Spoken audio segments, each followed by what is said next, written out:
wanted to talk a little bit about the different types of masks that they use in healthcare.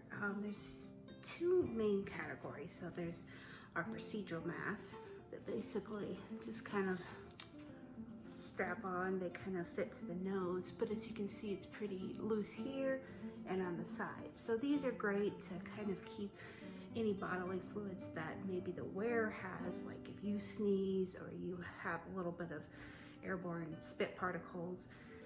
These are usually worn in like any procedure that is considered either sterile or aseptic, and this keeps the patient or the other people around you from getting what you have. These are not very good at keeping the wearer safe from potentially airborne particles, but they're pretty cheap. A lot of people wear these. The next type of mask, and I don't have a healthcare one because they're very hard to find these days. This is actually one I bought for painting, and it's called an N95. This is made by 3M, and basically, as you can see, it's a lot more fitted. It has stretchy elastic. It has kind of a metal bridge on the nose, some padded. It's supposed to fit pretty tightly to the wearer. Let's see if I can. It's extremely tight, and that's what it's supposed to do. So as you can see, when fitted to the nose, it's supposed to make sure that there's no particles or anything that can come in around the wearer. And this is really good for what we call airborne precautions, for patients that potentially can give off either bacteria or virus. Viruses is usually what it is because they're very, very small. Into the air that stay airborne for a limited time. So basically this allows the wearer to filter out 95% of these nanoparticles. So these are very helpful. This is what everybody is having a hard time finding these days because of precautions. Now here's an example of a mask that I built. This is kind of, it's fitted forward. It has a pocket where you can put a filter, and I'm going to talk about that as well. And then basically this has 3 layers of cotton. Again, cotton isn't perfect, but it's better than nothing. As of right now, we're so short on supplies. The CDC is saying just wear a bandana, so this is a little bit better bandana. Elastic is really hard to find, so as you can see, I used doubled up actually beading elastic that you can buy for like jewelry making. This is the best I could find. Personally, I'd like to use like probably a 1/4 inch or maybe an 1/8 inch elastic, but you know, I can't find it. So this one fits pretty tight again on wearer. And then what I did is, if you can see, across the bridge I put a little bit of seam binding, and then I inserted pipe cleaner. So this allows it to kind of fit against. And it's not perfect, it's not an N95. I never expected to act like one, but it's a heck of a lot better than nothing. And then what you can do is, again, it goes around the ears. It's pretty comfortable actually. I personally like it. And then it comes off really easily. These are perfectly washable. You can throw them in the wash. You can replace the pipe cleaner if you need to. As you can see, I'm using a pattern. This one is available on my blog, savvybabyactivities.com. It comes in 2 sizes. The smaller one fits a kind of an extra small to small medium. If you use a regular N95 mask that's more fitted to your face, this is going to be the more of the small size, or even smaller depending on how much of your seam allowance you allow for. The larger one is more of a large, extra large. It fits more of your regular / larger size of your N95s. So, oops, as you can see, I was cutting the wrong one. I'm actually going to make a small on this, which for my face, and I normally wear a regular on the 3M N95, but this one fits pretty snug, and then the larger one fits a little bit bigger. The large / extra large, the bigger one, is the one I modeled in the beginning of the video, so kind of give you some ideas.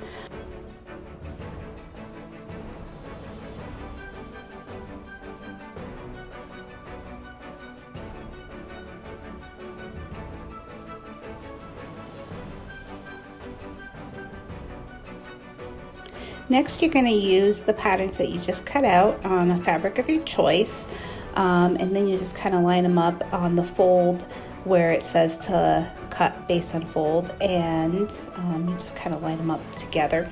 On this pattern fabric, I'm going to cut one of each, except that I'm going to cut two of the last kind of triangular piece, and that will allow for all the colors I need for the colored fabric. And then I will cut one of the first one, as you can see to the left, and also one of the triangular pieces of my lining fabric.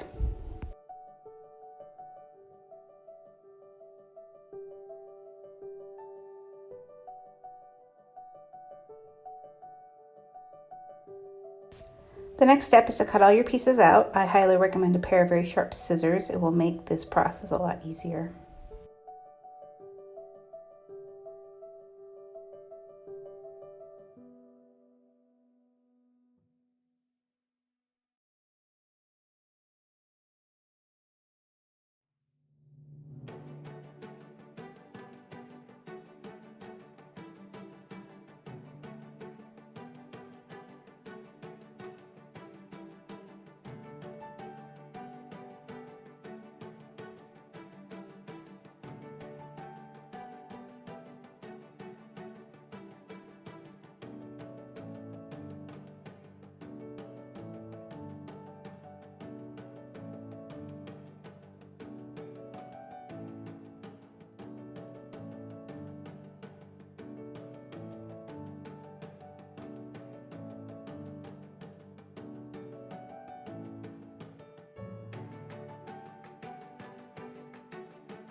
For this edge is where they're going to be the top of your pocket, and so I'm doing a zigzag stitch prior to folding it over so that this edge will not fray.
As I mentioned earlier, I'm using beading elastic because I can't find regular 1/4 inch or 1/8 inch sewing elastic.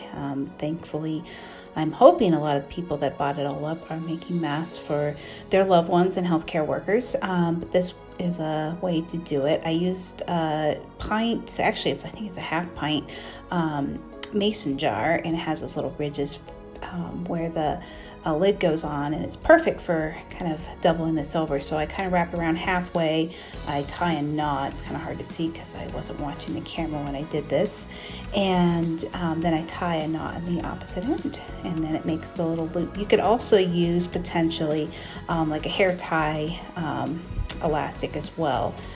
It's a little thicker, but this seems to work really good for my uses, and I'll make another one. See, you just kind of flip it around, kind of tie it in the end, and then back it on itself, tie it real tight, and then go the other direction. Works real good. Also, the length of this elastic that I am showing is 18 inches. You can make it longer or shorter depending on how loose you want this ties to be.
So one of the things with the mask that this particular pattern is it has a little pocket where you can put an additional filter. Unfortunately, a lot of the filtering things are hard to find. So I got a couple things. This is a vent filter. They can go in your vents and they kind of trap particles and help, what does it say? Filter dust, smoke, pollen-sized particles are trapped. So this is probably not your best bet, but it's better than nothing. You think enough layers, eventually it will trap a lot of the potential viruses. And what one might work even better is here's a vacuum filter. This one filters up to 5 microns, it says, and this is going to be a lot more protective for the wearer. You can use the pattern that is also included in the pattern that I have on my blog, that you can just cut these out and then they can go in that little pocket on top of the, or inside the mask. So basically, in addition to having 3 layers of cotton, which can be relative, I mean, hey, it's better than nothing. This will add some extra layer of protection for the wearer as well. Yeah, it's 99% dust and pollen. So we nurses can get pretty creative on trying to find ways to help protect ourselves. Again, CDC says bandana works. I disagree, but this might be better than nothing.